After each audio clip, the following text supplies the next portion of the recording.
할렐루야. 네, 감사합니다. 우리가 계속해서 빌립보서 말씀으로 은혜를 나누고 있습니다. 우리 지난주 말씀에 보면 바울이 자기 동력자를 소개하는데 디모데와 에바브로디도를 소개합니다. 그 사람을 존귀한 자라고 했습니다. 자, 그런데 여러분, 이 교회를 하다 보면요, 존귀한 자만 있으면 얼마나 좋겠습니까? 그죠? 같이 동력해주고 섬기고 하나님을 사랑하는 이런 사람만 있으면 너무 좋겠는데, 또 보면 주님의 일을 하다 보면 방해하는 사람들도 있거든요. 예, 방해하는 사람들, 힘들게 하는 사람들, 말도 안 되게 그렇게 하는 사람들이 많습니다. 자, 우리 교회는 뭐 많이 없지만은, 예, 어쨌든 바울의 경우에는 많았어요. 특히 개척 초기에. 그런데 이 바울이 그런 사람들을 오늘 설명합니다. 왜 그런 사람들에 대해서 이야기하냐면은 우리가 그런 사람들을 좀 조심해야 된다. 주의해야 된다. 이걸 이야기하기 위해서 그런 사람들에 대해서 이야기를 합니다. 그리고 그런 사람들이 주장하는 것이 무엇인지, 그리고 바울은 왜 그 길을 안 따라갔는지, 바울은 왜 그들이 잘못됐다고 생각하는지, 그런 것들을 오늘 이야기하는데요. 오늘도 대단히 중요한 내용이 나옵니다. 자, 여기 보면요, 바울이 주의해야 될 사람들이 나오는데요. 2절에 나옵니다. 2절 같이 읽겠습니다. 개들을 삼가고 행악하는 자들을 삼가고 몸을 상해한 일을 삼가라. 여기 보면 삼가라 라는 말이 3번이나 나오죠. 이 삼가라는 말이 때로는 우리나라 말이 어려울 때 영어로 보면 더 쉬워요. 영어로 어떻게 되어 있어요? watch out. watch out 뭐예요? 주의하라. 주의 깊게 지켜봐라. 경계심을 가지고 봐라. 이런 뜻이죠. 이 삼가라는 말을 3번이나 합니다. 이 삼가에 될 사람이 누구냐? 바로 이 빌립보 교회 안에서 예수님의 십자가를 제대로 인정하지 않는 사람, 유대 율법주의자들. 무슨 말이냐면은 예수님의 십자가가 있는데 그 십자가로는 완전하지 않다. 예수님을 믿고 구원받고 천국 가려면 십자가도 믿어야 되지만 유대인의 그 율법을 지켜야 된다. 특히 할례를 받아야 된다. 이런 것들을 주장하는. 그래서 십자가에 뭔가를 자꾸 덧붙이려고 하는 사람들. 여러분, 십자가에 뭔가를 덧붙이면 절대로 안 됩니다. 십자가로 온전하게 구원이 완성됐는데 거기에 자꾸 뭘 덧붙이다 보면 십자가를 잃어버리게 되죠. 그런 사람들을 바울이 지적하는 겁니다. 그들에 대해서 바울이 개들을 삼가고 행악하는 자들을 삼가고 몸을 상해하는 일을 삼가라 이렇게 표현하는데요. 뭐 이 세 부류의 사람들이 다 비슷한 부류의 사람입니다. 자, 처음에 이들을 개라고 표현하는데요. 개. 뭐 요즘은 집에 귀엽고 예쁜 개들도 많지요. 그래서 개라는 말이 좀 어떻게 느껴질지 모르겠지만 이 바울이 말하는 개는 집에서 애완용으로 키우는 귀여운 개가 아니에요. 뭐냐면 덜개. 쓰레기통을 뒤지고 오물을 뒤집어 쓰고 막 사람들 보면 으르렁거리고 이런 아주 흉악한 개들을 의미합니다. 이들을 개들이라고 표현하는데 그 이유가 뭐냐면요. 원래 유대인들은 이방인을 개라고 표현했거든요. 그러잖아요. 그죠? 자녀의 떡을 취하여 개에게 주는 게 마땅치 않습니다. 이방인을 좀 무시하는 의미에서 개라고 표현했습니다. 하나님의 교제 안에 들어오지 못한 사람들, 하나님의 백성이 아닌 사람들, 좀 심하게 표현하면 지옥 갈 사람들, 이런 사람들을 개라고 좀 비하해서 표현했는데 바울이 지금 그들을 비하해서 표현하는 거죠. 오히려 바울이 유대인인 그들, 유대주의자들인 그들을 개라고 표현합니다. 왜일까요? 그들이 하는 식으로 믿어가지고는 하나님의 백성의 교제에 들어올 수 없기 때문에 바울이 지금 그들을 이방인 취급하는 겁니다. 자, 바울이 사랑이 많고 또 바울이 온유한 사람이지만 그러나 바울이 사랑장도 썼잖아요. 그러나 복음에 대해서는 진리에 대해서는 단호합니다. 왜냐, 이거는 생명에 관계되는 문제이기 때문에 바울이 다른 복음을 전하면 뭐예요? 저주를 받을지라 이렇게 표현하죠. 그런 식의 바울의 단호함이 여기도 나타나는 거예요. 그래서 그들을 아주 단호하게 개들을 삼가라. 그들은 이방인보다 더 못한 자들이다. 그들은 하나님의 백성이라 말할 수 없는 자들이다. 그렇게 이야기를 하는 겁니다. 십자가에 인간의 공로를 자꾸 덧붙이는 사람들, 그런 사람들이 참 위험한 사람들이죠. 또 그들을 왜 개라고 불렀느냐? 그들이 하는 짓이 덜개들하고 비슷해요. 바울이 어디 가는 데마다 따라다니면서 지저댑니다. 바울이 진리를 가르치려면 꼭 딴소리 하는 거예요. 그리고 바울의 발 뒤꿈치를 물고 늘어집니다. 꼭 바울에게 터집을 잡고 바울을 괴롭히고 바울이 목회하는데 너무 힘들게 합니다. 예. 그래서 이 개라고 표현을 한 거죠. 자, 그 다음에 그들을 행악자라고 불렀습니다. 행악자는 뭐냐? 악한 행동을 하는 사람들이죠. 물론 그들이 뭐 폭력을 일삼을 수도 있고요. 괴롭힘을 줄 수도 있고 또 싸움을 할 수도 있겠지만 가장 심한 행악이 뭐냐? 가장 심한 악이 뭐냐? 십자가를 왜곡하는 거죠. 복음을 흐리게 만드는 거죠. 그것만큼 나쁜 악이 어디 있겠습니까? 그래서 바울이 그들에게 행악자라고 부른 것입니다. 너무 악한 자들이죠. 저는요, 이 세상에서 제일 싫어하는 인간이 누군지 아세요? 이단들이에요, 이단들. 너무 싫어요. 근데 이단에 빠진 사람은 좀 불쌍해요. 근데 이단 교주들 너무 싫어요, 너무 싫어.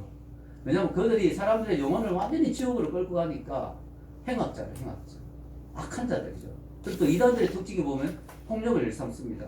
자기 조직에서 나가려면 협박하고 폭력하고 그런 거 많죠. 행악을 합니다. 자, 행악자들, 악한 자들입니다. 자, 세 번째는 몸을 상해하는 일을 하는 자들. 자, 몸을 상해하는 일이 뭐냐면은 이게 사실은 할례예요, 할례. 할례를 할례라고 표현 안 한 거예요, 바울이. 몸을 상해하는 일이라고 표현합니다. 그래서 어떤 번역에는 손할례당이라고 표현합니다.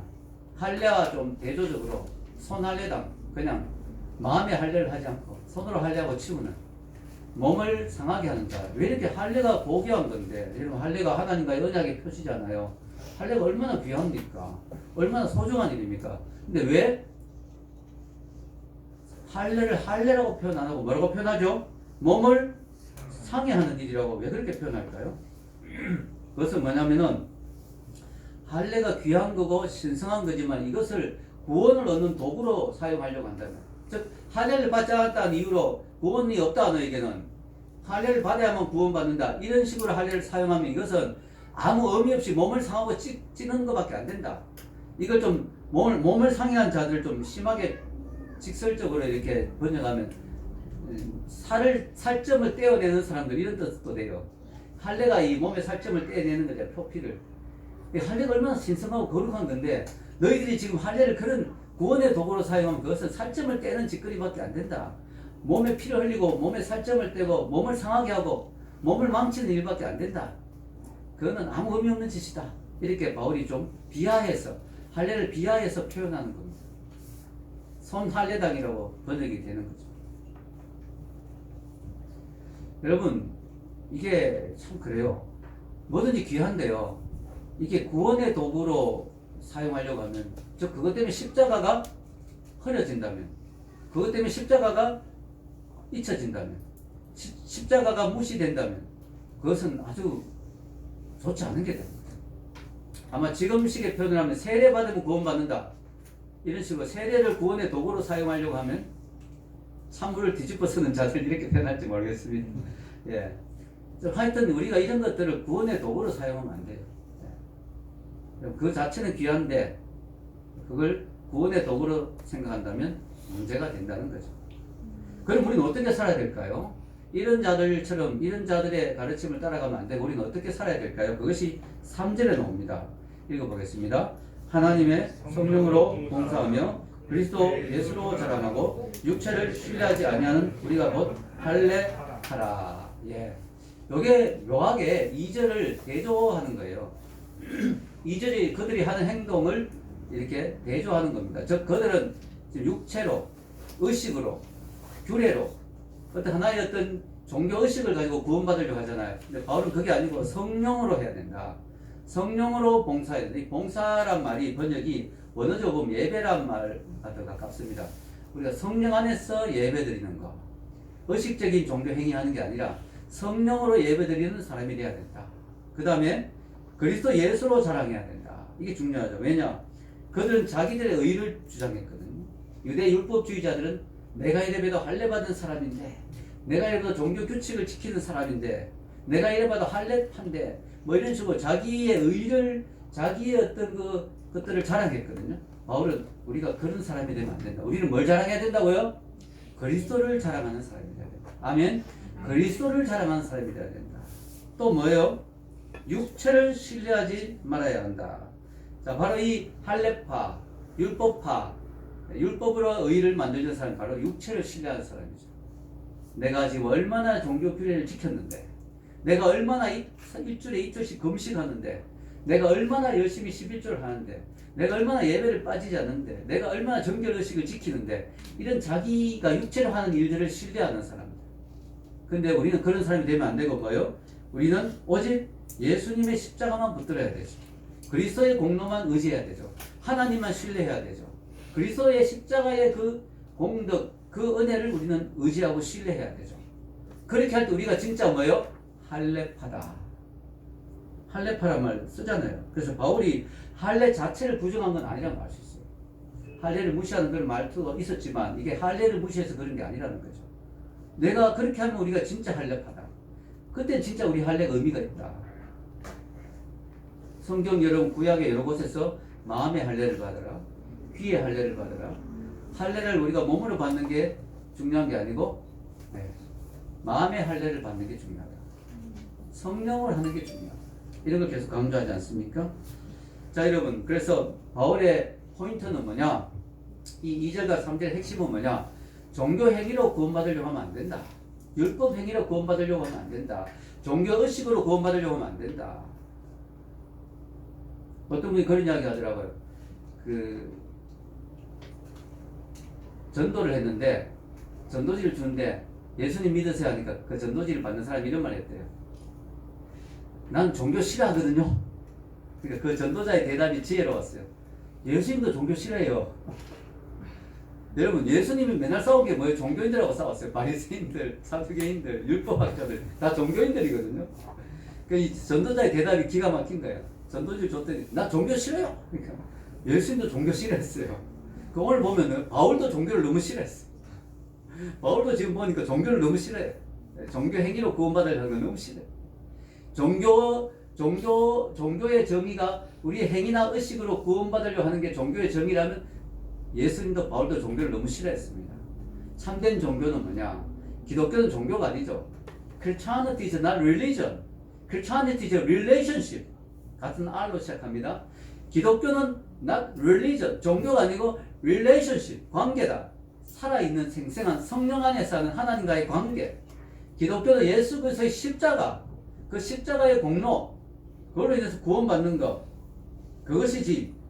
기독교는 하나의 종교 행위가 아니라는 거죠. 그 사실 기독교는 종교가 아니에요. 제가 예수님을 믿고 교회를 옛날부터 뭐 고등학교도 다녔지만 대학교 때 예수님을 딱 만나고 느꼈는 게 기독교는 종교가 아니구나. 세상에 종교가 수백 가지 수천 가지 있잖아요. One of them, 그 중에 하나의 종교로 분류할 수 있는 그런 종교가 아니구나. 아예 차원이 다르구나. 그래서 예수님이 석가나 마호멧 이런 사람하고 3대 성인 뭐 이러지만 그거하고 다르잖아요. 공자석가 예수 3대 성인 그러지만 그런 레벨이 그런 반열이 아니잖아요. 예수님은 종교가 아니기 때문에, 예수님은 종교 지도자가 아니기 때문에, 예수님 하나님이시기 때문에 기독교는 종교가 아니라는 거죠. 자, 이러면서 바울은 이제 드디어 자신의 화려한 이력을 소개합니다. 원래 바울이 자기 자랑을 잘 안 하는 사람이거든요. 자기 자랑을 잘 안 하잖아요. 근데 바울이 오늘 보면 어떻게 보면 자랑처럼 느껴진 이야기를 쫙 합니다. 난 이런 사람이다. 난 이만큼 대단한 사람이다. 이런 이야기를 바울이 쫙 하거든요. 이걸 무려 7가지 열어요. 7가지를. 그럼 바울이 왜 이렇게 자기 이야기를 할까? 모처럼 바울이 자기를 좀 자랑하고 싶어서 이런 걸까? 아닙니다. 그럴 리가 없죠, 바울이. 왜 이런 이야기를 할까요? 그것은 뭐냐면은 바울이 종교행위로 구원받는 게 아니다. 율법행위로 구원받는 게 아니다. 우리가 의식을 잘 지켜서 우리의 어떤 그런 혈통으로 우리의 어떤 그런 유대인이라는 그런 걸로 구원받는 게 아니다. 유대율법주의로 구원받는 게 아니다. 이렇게 하면 사람들이 잘 모르는 사람들이 저 사람이 뭔가 유대인으로서 흠이 좀 있고 좀 뭔가 열등감이 있어서 자꾸 유대교를 배척하는 게 아닌가 이렇게 오해하기 쉽기 때문에 바울이 그렇지 않다는 걸 이야기하는 거예요. 내가 지금 뭐가 딸려서 내가 유대교로 나갔어. 유대교를 가지고 막 몰아붙였어. 유대율법주의로 구원받기에 내가 뭔가 좀 부족해서 지금 이걸 배척하는 게 아니라는 걸 이야기하기 위해서 바울이 자기 자랑을 하는 겁니다. 그리고 또 하나는 바울이 내가 이 모든 걸 다 갖추었는데 이런 걸 다 갖추어도 그게 나에게 구원을 주는 게 아니고 오히려 나로부터 구원으로 멀어지게 만드는 게 됐다는 걸 이야기하려고 합니다. 자, 그럼 이 7가지가 뭔지 오늘 4절에서 6절 한번 읽어보겠습니다. 4절에서 6절 같이 읽겠습니다. 4절에서 6절 시작. 그러나 나도 육체를 신뢰할 만하며 만일 누구든지 다른 이가 육체를 신뢰할 것이 있는 줄로 생각하면 나는 더욱 그러하리니 나는 8일 만에 할례를 받고 이스라엘 족속이요 베냐민 지파요 히브리인 중에 히브리인이요 율법으로는 바리새인이요 열심으로는 교회를 박해하고 율법의 의로는 흠이 없는 자라. 자, 이 7가지를 여러분 자세히 좀 설명해 드리겠습니다. 이게 되게 중요한 부분이고 여러분 잘 이해할 필요가 있습니다. 이게 왜 당시에 바울 시대에 엄청난 자랑이 될 수 있는지 7가지를 자, 바울은 특별히 8일 만에 할례를 받았다. 자, 이 이스라엘 정통 이스라엘 유대인들은 8일 만에 할례를 받거든요. 그래서 예수님도 8일 만에 할례를 받았고 이삭도 8일 만에 할례를 받았어요. 근데 이방인은 유대인이 되려면 할례를 받아야 되는데 8일 만에 못 받잖아요. 나중에 이방인이 회심하고 유대인이 되는 거니까 유대교를 개종하니까 그때는 자기는 8일이 지났잖아요, 벌써. 그러니까 8일 만에 받는다면은 보통 사람은 잘 못 받죠. 정통 유대인이어야 8일 만에 할례를 받지 않습니까? 그래서 내가 8일 만에 할례를 받았다는 말은 뭐냐? 내가 정통 유대인이다. 진짜 정통 유대인이다. 두 번째, 이스라엘 족속이다. 여러분, 이스라엘 족속이란 건 대단한 자부심이죠. 왜냐? 선택받은 민족이잖아요. 전 세계 민족이 얼마나 많습니까? 그죠? 전 세계 나라가 얼마나 많아요. 민족이 많잖아요. 인도 사람도 있고 아프리카 사람도 있고 한국 사람도 있고 근데 이스라엘 사람들은 그 중에 유일하게 선택받은 민족이다. 내가 이래봬도 선택받은 민족이다. 왜냐하면 빌립보 교회는 이방인도 많았거든. 나는 선택받은 민족이다. 히브리인, 이스라엘이다. 그 다음에 베냐민 지파. 베냐민 지파라는 게 뭐 그렇게 대단한 건가? 12지파 중에 하나인데 이래 생각할 수 있는데요. 안 그래요. 베냐민 지파가 대단한 게 뭐냐면요. 일단 야곱이 가장 사랑하는 여인에게서 나온 게 요셉과 베냐민이잖아요. 베냐민이 막내였죠. 막내. 그 다음에 이 이스라엘이 남북으로 갈라졌습니다. 그죠? 북쪽에 10지파가 올라가 버렸어요. 남쪽에 2지파가 내려왔습니다. 그 내려온 2지파가 누구냐면 유다지파와 베냐민지파였어요. 근데 참 10지파가 더 강성할 것 같아요. 지파가 10대 2니까. 근데 10지파는 망해버렸어요. 우상을 너무 많이 섬기다가 북이스라엘 아수르에 망하고 남유다도 하나님의 심판을 받았지만 남유다는 뭐예요? 바벨론은 포로로 끌려갔다 다시 돌아왔죠. 70년 후에. 그래서 유지됐습니다. 망하지 않고 남았어요. 그래서 어떻게 보면 10지파들은 다 사라졌는데 2지파는 남은 거예요. 베냐민 지파가 나중에 유다 지파에 좀 흡수하다시피 돼가지고 거의 유다 지파처럼 남았거든요. 근데 유다 지파가 또 무슨 지파입니까? 메시아가 놓은 지파잖아요. 그리고 베냐민 지파에서도 왕이 나왔죠. 사울왕. 바울의 옛날 이름이 뭐예요? 사울이에요. 네, 사울왕 이름을 따서 지은 거거든요. 그만큼 프라이드가 있는 거죠. 베냐민 지파는. 야, 이래도 내가 베냐민 지파다. 왜냐? 내 지파에서 왕이 나왔다. 그리고 내가 나중에 유다 지파와 합쳐졌는데 유다 지파에서도 메시아가 나왔다. 그리고 우리가 남유다 정통성 있는 영적 정통성 있는 남유다의 유일한 유다와 함께한 지파가 베냐민 지파다. 그리고 베냐민 지파가 더 어깨에 힘줄 수 있는 또 하나가 있어요. 뭔지 아세요? 우리 에스더와 좀 관계가 되는데 에스더서에 보면 나라를 구한 사람이 있죠. 누굴까요? 모르드게가 베냐민 지파예요. 그러니까 이 이스라엘의 전통에 보면 이스라엘 나라 완전히 망할 뻔했는데 그죠? 백성이 거기서 이 백성을 살려낸 모르드게가 베냐민 지파거든요. 그러니까 베냐민 지파가 나라를 구한 영웅이 있다. 예, 뭐 이런 식으로 돼가지고 아주 더 어깨가 힘을 줄 수 있는 자 베냐민 지파라는 사실입니다. 그 다음에 넷째로 그는 히브리인 중에 히브리인이다. 이게 왜 그러냐면은 당시에 히브리인들 이스라엘 사람들이 이게 디아스포라 있죠, 그죠? 흩어져서 살았어요. 바울도 다소에 살았습니다. 다소는 이 유대에서 좀 벗어난 지역이잖아요. 이스라엘 그 예루살렘에서 벗어난 지역이죠. 근데 다소에 살고 이방인 지역에 살았지만 바울은 뭐예요? 유대인의 전통을 그대로 지키고 있었고 또 유대인의 언어도 그대로 지키고 있었고 히브리 관습과 문화를 그대로 지키는 즉 유대인 중에 유대인. 왜? 자기 아버지 어머니가 다 유대인이니까. 이방에 살다 보면 막 이제 혼을 해가지고 이방인하고 결합해가 디모데같이 그죠? 어머니는 유대인인데 아버지는 헬라인 뭐 이런 경우 있잖아. 근데 바울은 내 어머니도 유대인, 내 아버지도 유대인. 나도 어릴 때부터 유대식으로 교육받고 유대 정통주의로 살았다. 나는 완전 철저한 유대인이다 이거죠. 다섯 번째 그는 율법으로는 바리새인이다. 여러분 지금 우리는 바리새인들 되게 무시하잖아요. 바리새인들 맨날 예수님께 꾸중 듣고 근데 사실 바리새인들 중에도 훌륭한 사람도 있었어요. 니고데모도 그렇고 그죠? 우리가 이게 바리새인 중에도 좀 좋은 사람도 있었어요. 그런데 그 중에 많은 바리새인도 문제가 있었죠. 어쨌든 그런데 중요한 건 뭐냐? 당시 바리새인이라면 엄청 존경을 받았어요. 여러분 유대인들이 숫자가 많은데 그 중에 바리새인은 딱 6천 명밖에 없었습니다. 이 사람들은 자기가 더 제대로 믿을 이 사람 제사장도 아니에요. 평신도예요. 평신도. 빛나는 평신도야. 한마디로 말하면 그때 당시. 진짜 바리새인이 어떻게 평신도면서 제사장도 아닌데 어떻게 저렇게 잘 믿을 수 있는가 싶을 정도로 자기가 잘 믿으려고 아예 자기를 구별한 사람, 바리새란 말이 구별됐다는 뜻이거든요. 제대로 믿으려고 자기를 완전히 세상과 구별한 사람이 바리새인들이에요. 철저히 믿으려고 헌신한 사람들. 나는 완전히 그냥 주님 앞에 나를 드렸다. 나 시린처럼 완전히 나를 헌신했다. 그런 사람이 바리새인이거든요. 그래서 유대인들 중에 유대인들은 다 종교적이잖아요. 종교심이 강한 나라가 유대잖아요. 유대인들 중에 저 사람 바리새인이라고 하면 엄청 존경을 받는 거죠. 바리새인 중에 바리새인은 뭐예요? 바울의 아버지도 바리새인이었어요. 그러니까 바리새인 가문에 태어나가지고 바리새인으로 자랐을 뿐만 아니라 당시 바리새인 중에 최고로 존경받는 가말리엘 문화에서 또 배웠어요.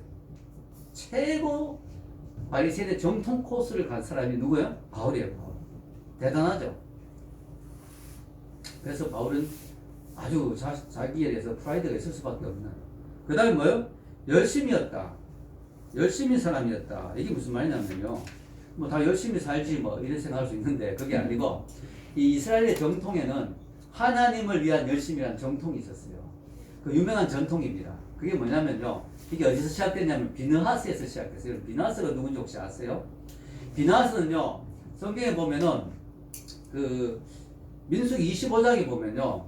이스라엘 사람들이 모압 족속에 의해서 이제 이 영적으로 꾀임을 받아가지고 우상숭배에 참여하게 되거든요. 특히 그들이 우상숭배를 좋아했던 이유가 거기 가면은 성적으로 타락할 수 있었어요. 그래서 순진한 이스라엘 청년들이 너무 좋아했죠. 거기 가면 모압 여인들이 막 그냥 그러니까 이제 이게 막 타락해가지고 음행을 하면서 하나님의 심판이 임했는데 코로나가 와버렸네. 코로나가. 그래가지고 24,000명이 그 자리에서 24,000명이 그 자리에서 죽습니다. 그러니까 막 연병이 막 들불처럼 막 퍼져나가는 하나님 심판이 이걸 멈출 수가 없어요. 큰일 났어요. 근데 그 와중에 그렇게 지금 심각한 와중에 또 사람들이 막 보고 있는데 어떤 사람이 또 모압 여자를 데리고 또 음행하려고 자기 숙소로 들어가는 거예요. 이걸 보고 대제사장의 손자인 비느하스라는 사람이 너무 울분이 생겨가지고 이 하나님을 위한 울분이에요. 어떻게 이 하나님의 택한 백성이 이렇게 모압 사람도 음행을 하고 우상 숭배를 하고 사람들이 지켜보는데 또 여자를 데리고 지금 들어가고 있고 이런 짓을 어떻게 할 수 있느냐 해서 창을 들고 들어가서 그 사람 남자를 죽여버렸어요. 사람을 죽인다는 건 참 어떻게 보면 안 좋을 수 있지만 당시의 어떤 그 분위기를 우리가 또 이해해야 되는데 어쨌든 하나님의 열심으로 해서 하나님이 그 열심을 보시고 왜냐 그때는 뭐 가나안 족속을 멸하고 이런 분위기였잖아요. 그러니까 이 우상 숭배자를 멸하는 분위기였으니까 하나님이 그 열심을 보시고 거기서 연병이 멈췄습니다. 그래서 비느하스를 통해서 이 이스라엘 백성이 어떻게 보면 구원을 받은 거죠. 이 비느하스는 젊은 청년이었는데 비느하스의 열심이죠. 열심. 엄청난 열정이죠. 그 비느하스로부터 뭐가 나냐? 하나님을 위한 열심이라는 전통이 생기게 된 거예요. 이게 어디까지 이어졌느냐? 예수님 오시기 한 150년 전에 또 이 이스라엘 사람들이 막 종교적인 핍박을 받았어요. 막 성전에 돼지 피를 막 뿌리고 막 이런 핍박을 받으니까 이것 때문에 막 혁명이 일어났습니다. 마카비라는 그런 독립혁명이 일어났거든요. 이 마카비의 사람들, 그 형제들, 막 그런 사람들이 일어났는데 그들이 바로 하나님께 열심이다. 이런 거죠. 그래서 마카비 때문에 조금 사그라들었던 하나님의 열심이 다시 불이 붙게 됐어요. 거기서 막 이어가서 사람들이 열심당원 이런 게 막 나오게 된 거예요. 근데 바울이 바로 그런 전통에 이어갔던 사람이라고 그래요. 바울이 돈이 나옵니까? 뭐 떡이 나옵니까? 근데 바울이 막 열심히 특심하죠. 막 다메섹에 있는 기독교인들까지 핍박하려고 왜? 그건 하나님을 위한 일이라 생각했기 때문에 지금 이게 율법을 지키는 거라 생각했기 때문에 하나님이 기뻐하신 거라 생각했기 때문에 비느하스 같은 열정이었던 거예요. 바울에게는. 그래서 바울이 막 달려갔잖아요. 그게 바로 하나님을 위한 열심. 내가 열심으로 치면 내가 정말 부족할 게 없는 사람이었다. 바울의 그 모습은 유대인 입장에서 볼 때는 아주 대단한 사람인 거죠. 정말 열심인 거죠. 자, 마지막 7번째 뭐예요? 율법의 의로도 흠이 없는 자였다. 바리새인이 율법을 철저하게 지켰는데 바울이야 뭐 더 대단했겠죠. 바울이 정말 철저하게 율법을 지키려고 했는 사람이었다. 즉 유대교적인 관점에서 내가 전혀 흠이 없는 사람이었다. 자, 왜 이렇게 바울이 이렇게 7가지를 장황하게 설명할까요? 그게 뭐냐? 내가 지금 자랑하려고 하면 자랑할 게 많다. 내가 나를 의지해서 내 육신을 의지해서 구원받으려고 하면 내가 의지할 게 많다. 그러니까 나는 그걸로 구원받으려고 하는 게 아니다. 그게 나에게는 구원의 근거가 되지 못한다. 나는 그걸 신뢰하지 않는다. 그럼 바울은 무엇을 신뢰하고 무엇을 근거로 구원을 받으려고 할까요? 그게 바로 오늘 7절 10절에서 9절 사이에 나옵니다. 한번 같이 읽어볼까요? 시작. 그러나 무엇이든지 내게 유익하던 것을 내가 그리스도를 위하여 다 해로 여길 뿐더러 또한 모든 것을 해로 여김은 내 주 그리스도 예수를 아는 지식이 가장 고상하기 때문이라. 내가 그를 위하여 모든 것을 잃어버리고 배설물로 여김은 그리스도를 얻고 그 안에서 발견되라 하니 내가 가진 의는 율법에서 난 것이 아니요 오직 그리스도를 믿음으로 말미암은 것이니 그 믿음으로 하나님께 더난 의라. 자, 바울이 의가 바로 하나님과 올바른 관계죠. 구원이죠. 지금 바울이 구원을 위해서 무엇을 의지한다고 하느냐 알려면은, 그럼 성경을 여러분 읽을 때 제일 쉽게 성경을 이해할 수 있는 방법이 뭐냐면 한 문장에 가장 자주 나오는 단어가 뭐냐, 이게 핵심이거든요. 포인트. 오늘 보면 가장 자주 나오는 단어가 뭐예요? 기억으로 시작합니다. 그리스도죠. 그리스도. 4번이나 나옵니다. 4번이나. 이 말은 뭡니까? 바울이 지금 의지해서 구원받으려고 하는 그 근거가 어디라고? 그리스도라는 거예요. 그리스도. 여기 보면 바울의 자랑이 하나도 안 나오죠. 7절에서 9절. 다 오히려 해로 여기고 배설물로 여긴다 그러죠. 다 잃어버리려고 한다 그러죠. 다 필요 없다 그러죠. 다 아무 도움이 안 된다 그러죠. 바울이 지금 강조하는 건 뭐예요? 4번이나 강조한 건 뭐예요? 그리스도, 그리스도, 그리스도, 그리스도. 내가 그리스도를 위하여 해로 여긴다. 내 주 그리스도 예수를 아는 지식이 가장 고상하다. 내가 그를 위하여, 그것도 사실 그리스도거든요. 이것까지 합치면 5번이. 내가 그를 위하여 모든 것을 잃어버리고 그리스도를 얻고 그 안에서, 이것도 그가 그리스도예요. 이것까지 지금 6번이. 그 안에서 발견되려면 내가 가진 어느 율법에서 나는 것이 아니라 오직 그리스도를 믿음으로 말면, 그리스도를 6번이나 이야기해요. 사실. 네, 그리스도밖에 없다. 그리스도. 십자가밖에 없다. 답은 십자가다. 여러분, 바울은 지식으로 뛰어난 사람이었습니다. 여러분, 성경 신약의 반을 기록할 정도면 얼마나 뛰어난 사람입니까? 세계적인 천재죠. 바울이 세계적인 학자입니다. 그런데 그리스도를 아는 지식이 가장 고상하다. 내가 가진 지식들은 그리스도에 비하면 아무것도 아니다.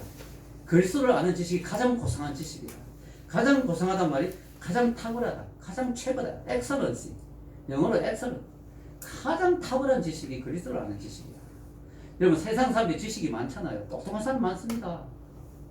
특히 유튜브 해보면 똑똑한 사람들 많습니다. 그런데 아무리 많은 지식으로도 안 되는 거예요. 철학이, 논리가, 웅변이 우리를 구원할 수 있습니까? 안 되는 거죠. 안 된다는 거죠. 아무리 많은 지식으로 21세기 과학 문명 지식이, 이 탁월한 지식, 이 지식이 우리를 구원할 수 있습니까? 안 된다는 거죠. 그리스도를 아는 지식이 가장 고상하다. 왜냐? 그것만이 우리에게 구원을 줄 수 있습니다. 나머지는 다 해로 여긴다. 여러분, 해로 여긴다 표현까지 했습니다. 왜냐? 도움이 안 된다는 거죠. 바울의 가치관이 바뀌었습니다. 그죠? 바울은 아마 예수를 믿기 전까지 앞에 이야기했던 7가지를 되게 자랑스럽게 여겼을 거예요. 이게 자기를 마치 구원할 거로 생각했을 거예요. 근데 이제 그걸 다 해로 여긴다. 가치관이 바뀌었어요. 왜? 뭐가 중요한지 알았기 때문에. 여러분, 인생을 살면서 뭐가 중요한지를 아는 게 진짜 중요합니다. 무엇이 진짜 중요한지를 아는 게 중요해요. 왜? 인생이 짧거든요. 기회는 한 번뿐이거든요. 한 번밖에 없는 인생이잖아요. 엉뚱한데 내 인생을 투자하면 안 된다는 거죠. 엉뚱한 걸 따라가면 안 된다는 거죠. 제대로 알아야 돼요. 뭐가 진짜 중요한지를 아는 게 진짜 중요합니다. 여러분, 바울이 왜 이렇게 이야기하느냐? 예수님을 아는 지식이 얼마나 중요한지를 알았기 때문에. 보화를 발견한 거죠. 보화. 여러분, 자, 밭에 감추인 보화 비유 아시죠? 그 사람이 전 재산을 투자해서 밭을 샀어요. 그죠? 모든 걸 다 잃어버리고 밭을 샀어요. 밭이 좋아서 샀을까요? 아니요. 밭 안에 있는 보화를 봤기 때문에. 보화 때문에 산 거예요. 아시겠습니까, 여러분? 왜 제가 그런 이야기를 하냐면은 사람들이 잘 이해 못하는 게 있어요. 아, 저 친구는, 저 사람은 도대체 교회에 뭐가 있다고 저렇게 맨날 교회 가느냐? 용성이 회사의 사람들 맨날 그럴 거예요. 용성이 도대체 교회에 뭐가 있다고 맨날 저렇게 수요일도 가고 금요일도 가고 저렇게 교회를 맨날 가느냐? 사람들 이해 못하죠. 우리를 이해 못합니다. 도대체 교회에 뭐가 있다고 맨날 가서 충성하고 헌신하고 봉사하고 헌금하고 그러느냐? 우리가 왜 그럴까요? 교회에서 보화를 발견했기 때문에. 가장 고상한 지식은 예수님을 만났기 때문에. 우리가 교회를 들면서 예수님을 발견했기 때문에 우리가 그것 때문에 교회 오는 거죠. 여러분, 그렇잖아요. 자, 예를 들어 봅시다. 우리 교회가 지금 분위기가 좋아요. 친교가 잘 됩니다. 우리 교회가 사랑이 넘칩니다. 예. 우리 소영이도 아까 우리 기도하면서 우리 교회가 너무 좋다고 막 그렇게 기도했는데, 우리 교회 참 좋아요, 분위기가.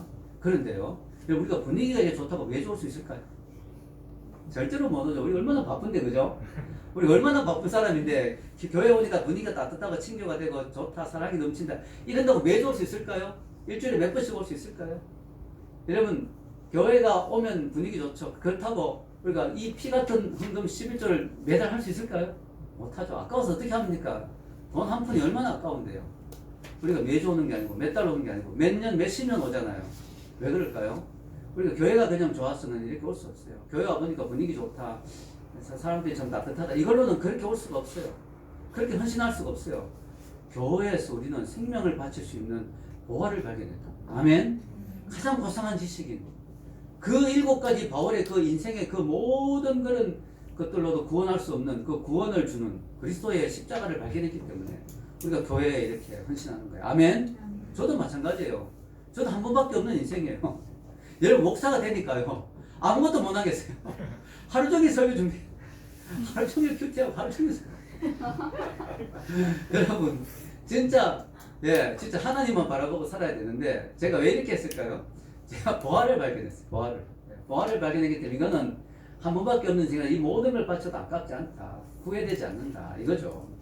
여러분, 그래서 여러분, 기독교를 믿으면 가치 혁명이 일어나는 거죠. 그래서 여기에 적어 놓았죠. 그리스도 중심적 가치관을 가지게 된다. 여러분, 이게 뭐냐면요, 그리스도 중심적 가치관이 뭐냐면 모든 걸 그리스도 중심으로 재평가하는 거예요. 재평가.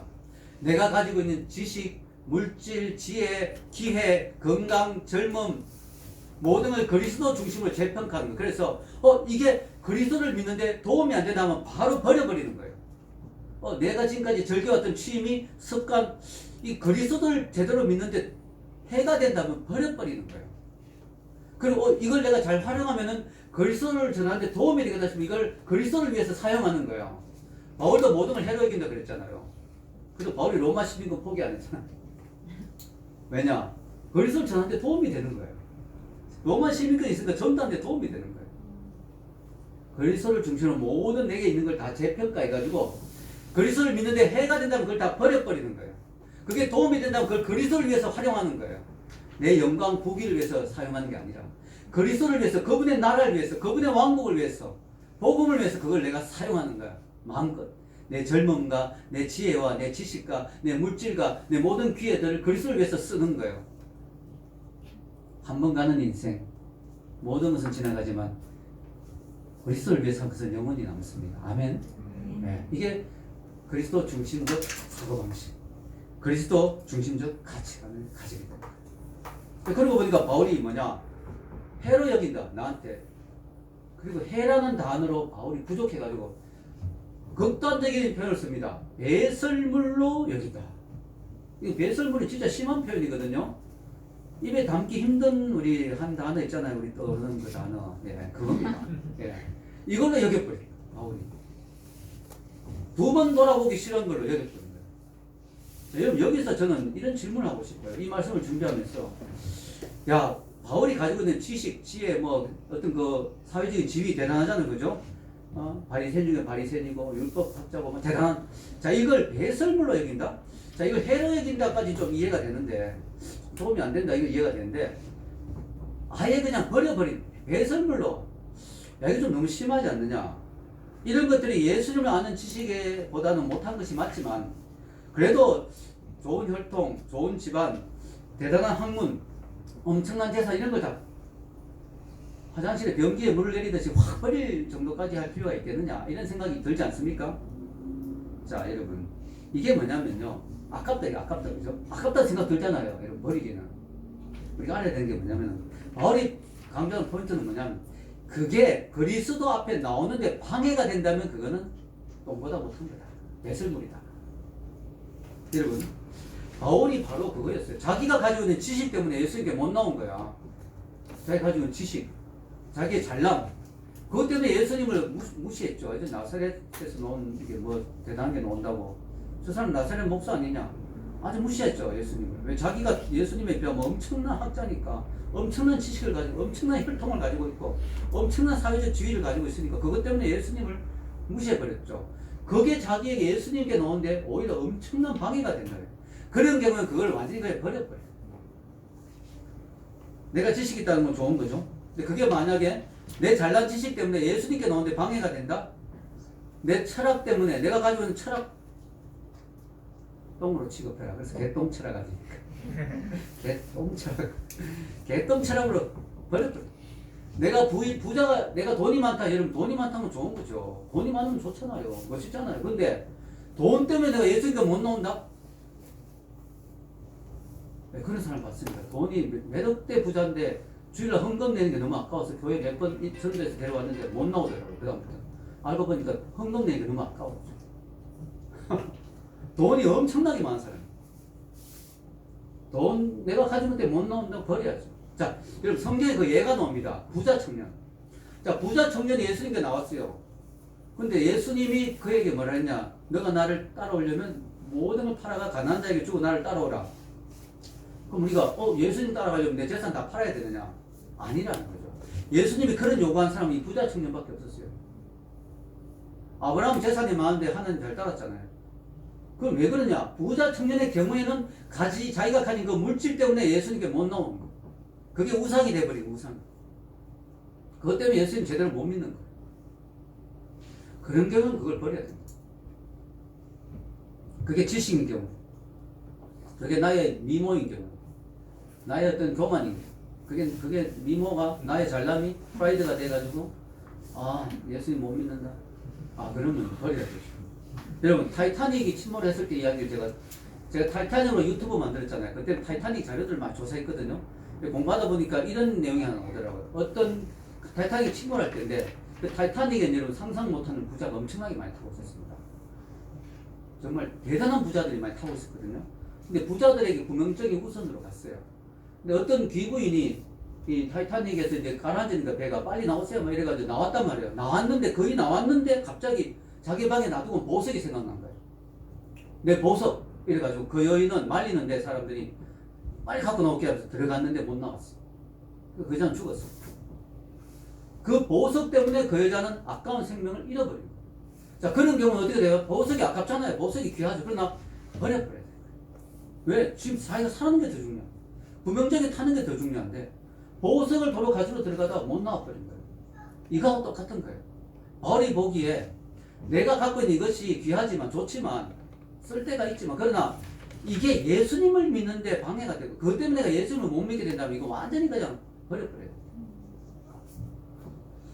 오늘날 이런 사람 정말 많이 봤습니다. 예수님 전하면요 교만해서 못 믿어요. 내가 이래봬도 서울대 나왔는데 뭘 내한테 전달하려고 그래. 내가 다 많이 알아. 내가 다 알아. 뭐 이런 식으로. 내가 이 부자고 돈이 많은데 내가 뭐 구차하게 하나님 도움을 구할 게 있느냐? 뭐 이런 식으로. 내가 이래봬도 연예인이고 잘났는데 어떻게 예수를 믿겠어? 뭐 이런 식으로. 네, 자기의 그 잘남 때문에 예수를 못 믿는 거죠. 그 배설물처럼 버려야 돼요. 예수님을 아는 지식이 가장 고상하다는 거죠. 자, 바울이 오늘 했는 이야기 중에 저는 9절 앞부분이 되게 중요한데요. 8절부터 해서 9절 앞부분까지 다시 한번 읽어볼게요. 여기 적어 놓았죠. 또한 모든 것을 해로 여김은 내 주 그리스도 예수를 아는 지식이 가장 고상하기 때문이라. 내가 그를 위하여 모든 것을 잃어버리고 배설물로 여기는 이유는 그리스도를 얻고 그 안에서 발견되려 함이니. 이게 정말 중요한 말이에요. 내가 예수님 안에서 발견돼야 되는 거예요. 나중에 하나님 앞에 설 때 예수님 안에서 발견돼야지 예수님 상관없이 발견돼 버리면 안 되는 거죠. 내가 그리스도 안에서 발견된단 말이 뭐냐? 내가 그리스도를 알고 그분을 믿고 그분 안에 있고 궁극적으로 내가 없고 그리스도만 남는 거. 여러분 나의 인생을 나중에 결산할 때가 올 거 아닙니까? 그죠? 누구나 다 죽잖아 여러분. 나의 인생을 결산할 때가 오는 거예요. 그런데 정말 많은 걸 가지고 있어 내가. 정말 많은 걸 가지고 있는데 그리스도가 없어. 그리스도 안에서 발견이 안 돼. 그럼 그 사람 인생은 허무한 거예요. 비록 그 사람이 가진 게 아무것도 없어도 있으면 더 좋겠지만 비록 아무것도 없어도 마지막 인생을 결산하는데 그 사람에게 그리스도가 남는다. 그럼 성공한 거죠. 아멘? 제가 이 말씀을 준비하는데요. 미국에서 장례식이 하나 기억이 났습니다. 제가 한인교회에서 이제 부목사로 섬겼는데 어느 날 어떤 분의 장례식이 있어서 가게 됐습니다. 제가 다니던 교회 교인이라는 말을 들었고 갔는데요. 중요한 건 뭐냐면 그 사람이 그 교회 교인이었는지 모르겠어요. 왜냐하면 한 번도 그 사람을 본 적이 없어요. 한 번도 본 적이 없는데 한인교포인데 아마 부인이 가끔씩 그 교회에 나왔는지도 모르겠어요. 근데 남편 이름을 올려놨는지는 모르겠습니다. 어쨌든 교인이다 이래가지고 뭐 부인의 부탁이었는지 어쨌든 교회식으로 장례식을 치르게 됐는데요. 담임 목사님이 예배를 인다고 이렇게 했는데 가서 이제 앉아서 보니까 그분이 이제 장례식 순서가 나오잖아요. 순서지가. 순서지를 보니까 그분의 경력이 화려합니다. 그리고 이분이 부자예요. 한인 사회에서는 상당히 알아주는 분이라고요. 저는 몰랐는데 옆에 분들이 그러더라고요. 이분이 무슨 사업으로 성공해가지고 한인 지금 교포 사회에서는 LA에서는 상당한 부자고 상당히 대단한 분이라고. 보니까 학교도 그 명문대를 많이 나왔어요. 한국의 명문대를 나오고 미국의 명문대를 나오고 상당한 분이더라고요. 이제 장례식을 진행하는데 미국의 장례식은 그렇습니다. 이제 이게 시신을 잘 화장해서 이렇게 예쁘게 해서 이렇게 뒤에 눕히고 그죠? 백설공주 이런 관처럼 유리관으로 딱 이렇게 눕히고 그 다음에 이제 이렇게 고인을 추모한 사람이 한두 명씩 나와서 이제 고인에 대해서 이야기를 하거든요. 고인은 이런 사람이었습니다. 이러는데 이제 어떤 중년의 아저씨가 이분을 이제 추모하려고 나왔더라고요. 마이크를 딱 잡는데 형이라 그러더라고요. 형 누워있는 분을 형 우리 정말 좋았지 그러면서 이제 옛날을 추억하는 거야. 우리 골프 치면서 너무 재밌었지. 우리 맥주 마시면서 너무 재밌게 놀았지. 이런 이야기를 쭉 하는데 노란 이야기밖에 없고 예수님은 하나도 없는 거예요. 예수님이 전혀 없는 거예요.